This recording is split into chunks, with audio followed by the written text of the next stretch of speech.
কিছু না বুঝলেও নৈতিকতা তো আমার জানা আছে,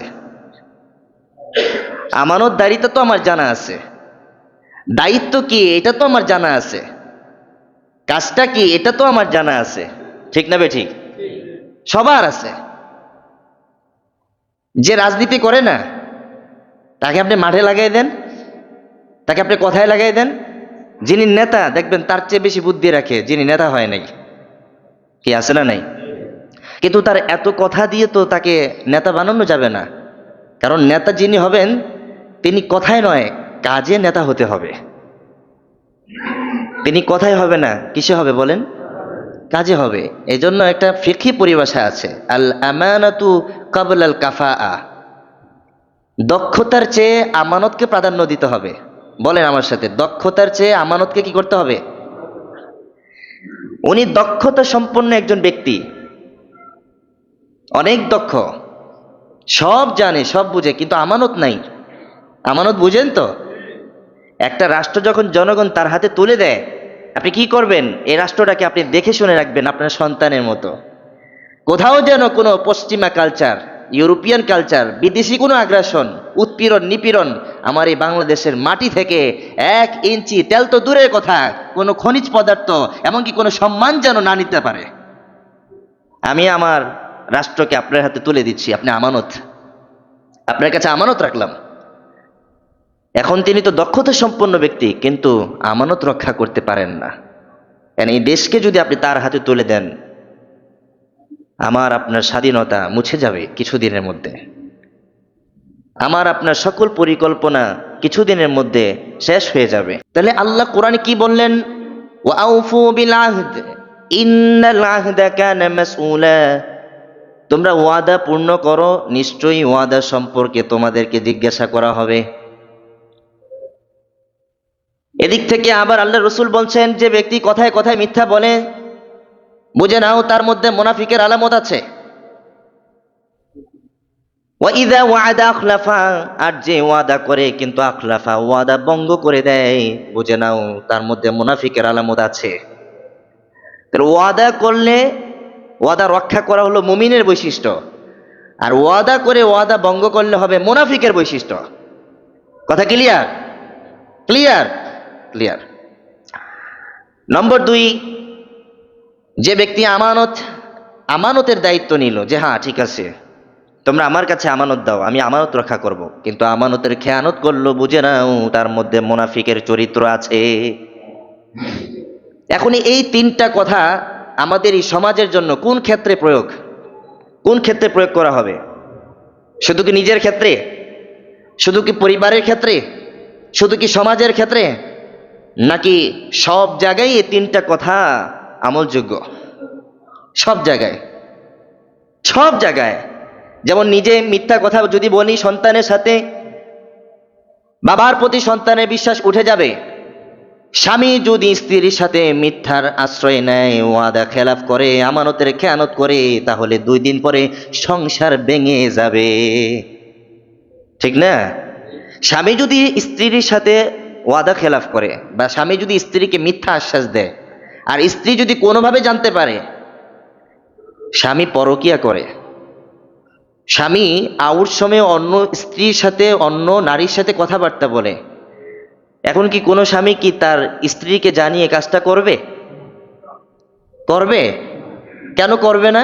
কারণ স্ত্রীকে জানিয়ে কাজ করবে, স্ত্রী কখনো অনুমতি দিবে, স্বামী এটা ভালো করে জানে আমার স্ত্রী কখনো এটা সহ্য করতে পারবে না, এমনকি স্ট্রোক করে সে মারাও যেতে পারে। ঠিক না বে ঠিক?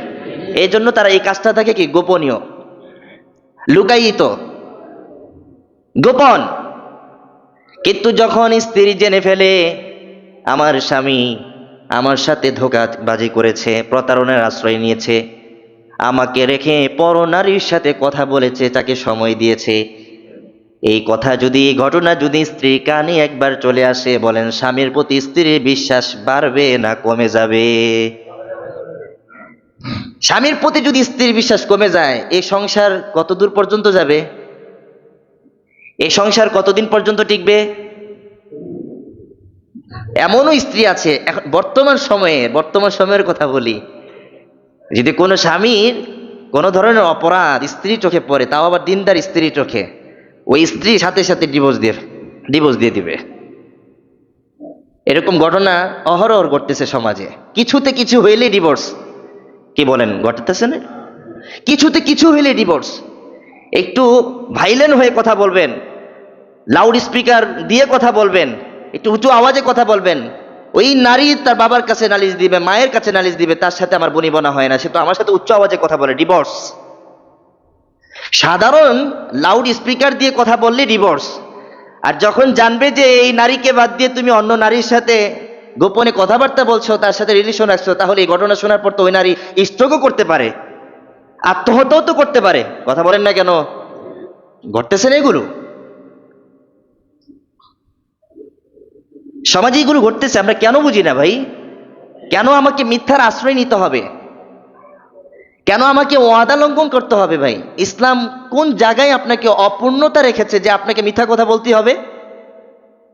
ইসলাম আপনাকে কোন জায়গায় শূন্যতা রেখেছে যে আপনাকে ওয়াদা খেলাফ করতে হবে?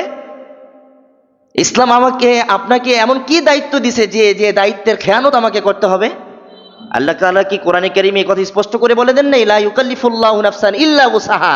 আমি কোন নফসের উপরে কোনো কঠিন বিষয় বা তার সাধ্যের বাহিরে কোনো কিছু বিষয় চাপিয়ে দেই নাই। আল্লাহ তো ডাইরেক্ট বলে দিয়েছেন, আমি কোনো কিছু তার উপরে চাপিয়ে দেই নাই যেটা সে নিতে পারছে না, নিতে পারবে না। এখন কোনো ব্যক্তি যদি দেখে আমি এ দায়িত্বের জন্য যোগ্য নই, কিন্তু এরপরও যদি সে জনতার সাথে, সমাজের সাথে মিথ্যা আশ্রয় প্রশ্রয়, ওয়াদা রক্ষা করার নাম দিয়ে ওয়াদা খেলাফ করে, এরকম যদি অযোগ্য ব্যক্তি নিজেকে যোগ্যবান হিসাবে সমাজে তুলে ধরে, আর আমরাও যদি না বুঝে না জেনে তাকে ভোট দিয়ে ফেলি, এটা তো খেয়ানত হবে ভাই, ঠিক না? আচ্ছা, ভালো কথা, এটা বোঝার জন্য একটা উদাহরণ দিই। ধরেন আমাকে দিয়ে করি, অন্যকে দিয়ে করলে হুজুর আমার দিয়ে করছেন কি লেগে, তারপরে আমার নামে মামলা হয়ে যাবে, আমার দিয়ে করি। ধরেন আমি এই মিম্বরের জন্য যোগ্যই না আমি, কিন্তু আমি এসে বলতেছি ভাই আমাকে একটা চাকরি দেন, আমার ভিতরে অনেক যোগ্যতা আছে, আমি বয়ান ভালো করে করতে পারি, এমন চমৎকার সুর দিয়ে একদম আসমান পর্যন্ত নিয়ে যেতে পারবো সবাই, আর নিচে নামাইতে দিব না কেবল, এমন সুর দিব আর এমন কিছু গজল গাইবো যে একদম ভুলাই ফেলবো। আমার সুরের তালে তালে আপনারা চলে যাবেন সেই সমুদ্রে, 13 নদী পার হয়ে মক্কা চলে যেতে পারেন। আমাকে একটা চাকরি দেন, আমার মধ্যে অনেক যোগ্যতা আছে, কিন্তু আমি জানি আমার ভিতরে কোনো যোগ্যতা নাই। আমি কোরআনের আয়াত ঠিক মতো বলতে পারি না, আমি নামাজের সূরাটা ঠিক মতো তেলাওয়াত করতে পারি না, কেরাত সঠিকভাবে উচ্চারণ করতে পারি না, কোথায় কখন কোন সময় কি পড়তে হয় না, রুকুতে গিয়ে সুবহান রাব্বিয়াল আযীম করবো না আলা কমু, এটাই আমার জানা নাই, শুধু বয়ান আমার জানা আছে। এখন আপনারা আমাকে আমার বয়ানের উপর ভিত্তি করে চাকরি দিয়ে দিলেন, এই যে আমাকে জাস্টিফাই না করে আমার কথার উপরে দিয়ে যে আপনারা চাকরি দিয়ে দিলেন, কিন্তু পরবর্তীতে জানতে পারলেন যে লোকটার মধ্যে কিছুই নাই। শুরুতে যে আপনারা রায় দিলেন, এই রায় দেওয়ার কারণে খেয়ানত করলেন।